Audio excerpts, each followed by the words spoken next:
In una location nuova e inventata, ma purtroppo dovuta a necessità logistiche dopo il back to back, ma ci siamo anche per il video post Udinese Trabzonspor, ultimo test amichevole in terra austriaca per la squadra bianconera, con i friulani che perdono per 1-0 causa rete di Muci, praticamente a fischietto appena fatto suonare dall'arbitro, pronti via, gol della compagine turca, per un risultato che devo dire non rispecchia proprio del tutto, probabilmente pienamente, quanto visto in campo, perché nonostante comunque un Udinese abbastanza innovativa da un certo punto di vista, perché l'11 che ha schierato Runjaic era un 11 che non ha mai giocato assieme, è un Udinese che ci ha messo un po' a carburare, ma una volta che ha carburato ha trovato delle soluzioni, e un po' per sfortuna con il Paolo Zaniolo e un po' per imprecisioni varie negli ultimi 20-30 metri non ha trovato un gol del pareggio che probabilmente sarebbe stato giusto per quanto visto che comunque il Trabzonspor pronti via ha segnato, ha anche trovato un'altra grossa occasione da gol pochi minuti dopo, però poi per il resto la compagine turca non ha messo particolarmente in difficoltà la difesa bianconera. C'è di dire ovviamente da ricordare come sempre che poi comunque il risultato in queste gare non conta, quindi va bene uguale. Però sì, ecco, non sarebbe stato male evitare chiudere con un risultato positivo, se mi passate il termine, questo ritiro austriaco. È andata un po' così, però comunque ci teniamo tutta una serie di risposte molto positive dai giocatori scelti da Runich per questo match, che ricordiamolo, alla fine il tecnico ha portato avanti la decisione preannunciata in conferenza stampa nel Media Day con noi della stampa, ha schierato una formazione contro il Mainz, ne ha schierato una completamente diversa contro il Trabzonspor e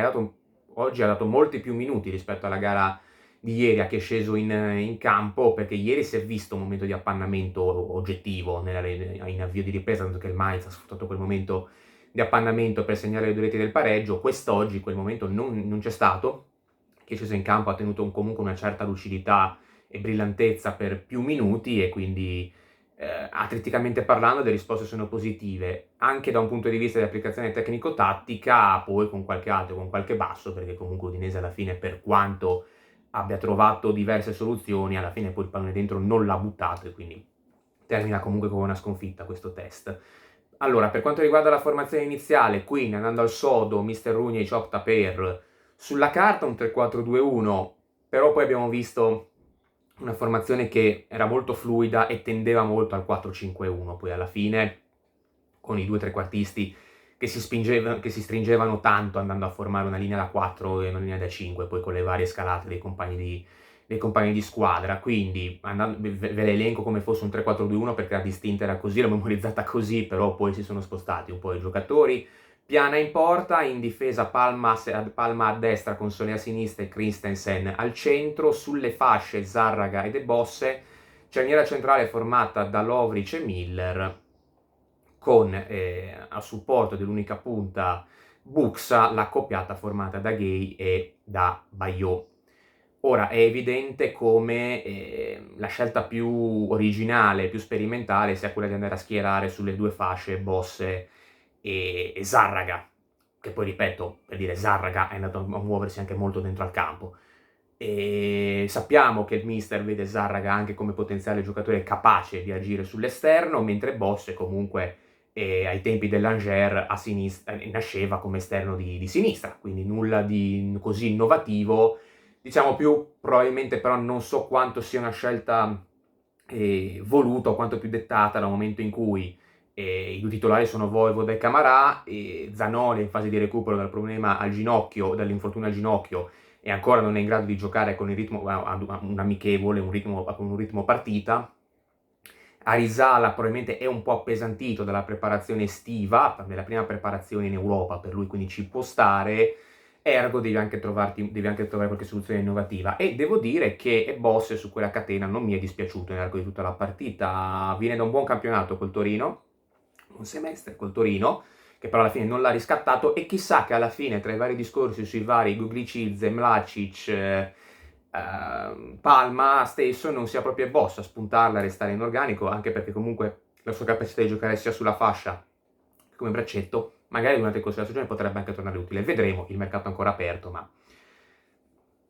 diciamo che questi sono i momenti in cui ottenere i feedback e prendere una decisione definitiva che arriverà probabilmente che arriverà nel corso di questo mese di agosto, anche perché poi di test. Come test è rimasto solo il triangolare con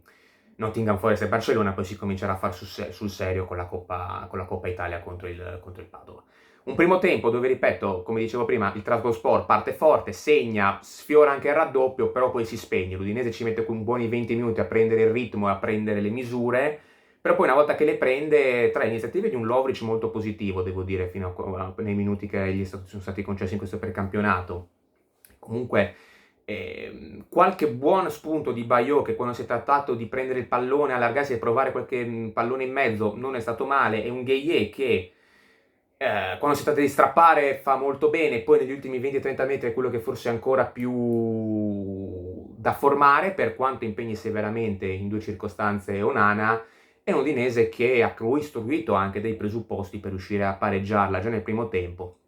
poi purtroppo però il gol, ripeto, non è arrivato, un po' per questione di centimetri, un po' per questione di sfortuna, un po' per questione perché comunque Onana quando al tiro di Gueye si è posto molto bene. Come sempre, tutudinese.it, sito che riguarda 24 ore su 24 lo sport in Friuli, pagine Facebook, Instagram e Twitter omonime, tutudinese.it. Ci trovate molto facilmente, così come ci trovate molto facilmente qui su YouTube. Mi raccomando, se non l'avete ancora già fatto, iscrivetevi al canale e lasciate un mi piace ai video che ci aiutano così a farli girare di più. Come state vedendo, stiamo cercando di portare sempre più contenuti anche su questa piattaforma. Se volete restare aggiornati, mi raccomando, cliccate su quel pulsante iscriviti se ancora non l'avete già fatto, e avrete tutti, così restate sul pezzo con tutti i nostri video. Nella ripresa, come preannunciato, Rugnic cerca di dare più minuti ai ragazzi schierati, per esempio Gueye si fa tutta la partita, oltre allo spezzone giocato ieri, andando poi a inserire tanti giocatori che devono ancora trovare minuti più o meno a metà frazione. Quindi abbiamo visto poi una difesa formata dai vari Abanqua, Mlacic e Lugricize, l'inserimento di Arizala che ha trovato un pochino di minuti, i giovani Vinciati con Pesic e anche Zaniolo che comunque avendo saltato chiaramente buona parte della preparazione in quel di Udine, e ha bisogno di giocare, ha bisogno di mettere minuti nelle gambe per cercare di recuperare il gap con i suoi compagni che hanno invece svolto la preparazione al completo. Nella ripresa un'occasionissima per Buxa, purtroppo anche positivo Buxa da un certo punto di vista, nel senso che comunque i movimenti li ha fatti, le giocate di boa le ha fatte, purtroppo in area di rigore ha avuto due occasioni per andare a tabellino, di cui una molto importante nella ripresa, le ha fallite. Per un attaccante questo è anche un po' abbastanza importante, quando hai l'occasione di ributtarla dentro. Purtroppo Adam non ci è riuscito, ed è un peccato perché aveva trovato la via del gol nei test passati. Sarebbe stato un buon viatico, ecco, continuare così. Purtroppo continuo ad avere la sensazione che sia un centravanti con ottime qualità, ma che entra in forma molto tardi e ancora non è al top, e quando non sei al top magari anche delle occasionissime le sbagli abbastanza facilmente. Bene, Zaniolo, ma su questo non è che ci fossero grandissimi dubbi, con l'iniziativa delle sue ha trovato anche l'occasione con cui ha centrato il palo nel finale che aveva portato al meritato pareggio. Gueye è un po' pasticcione, così come ancora un po' ingolfato mi è parso Miller, che ha delle intuizioni anche molto buone, ha alternato delle giocate molto, molto goffe, ecco. Anche lui deve forse prendere un po' le misure con uno schieramento, il 3-4-2-1, che è stato sì usato a volte nella passata stagione, ma molto a tratti, e chiaramente per lui, che è uno che gioca molto a memoria, è distinto e di prima, forse deve ancora anche per apprendere del tutto le distanze. Poi non male neanche Palma, soprattutto in fase di pressione, si è disimpegnato bene alla fine, nonostante il risultato dica che parli di una sconfitta per Udinese. E che dire, poi a parte un'unica nota stonata al di là di tutto, bella la presenza anche poi di un gruppetto di tifosi udinesi che si sono fatti sentire nella marea di tifosi turchi che hanno riempito lo stadio, come sempre capita quando si sfidano le compagini turche. Potenzialmente fosse stata una partita ufficiale ci saremmo lamentati dell'arbitro, perché manca un rigore abbastanza netto e c'è anche un rosso che era riuscito a conquistarsi Gueye con un taglio dei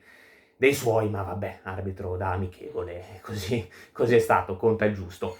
Niente, questi sono un po' gli spunti principali nati da questo test, io vi ringrazio per l'attenzione, se vi va ricordatevi l'iscrizione e il like, un saluto e ci vediamo alla prossima. Ciao!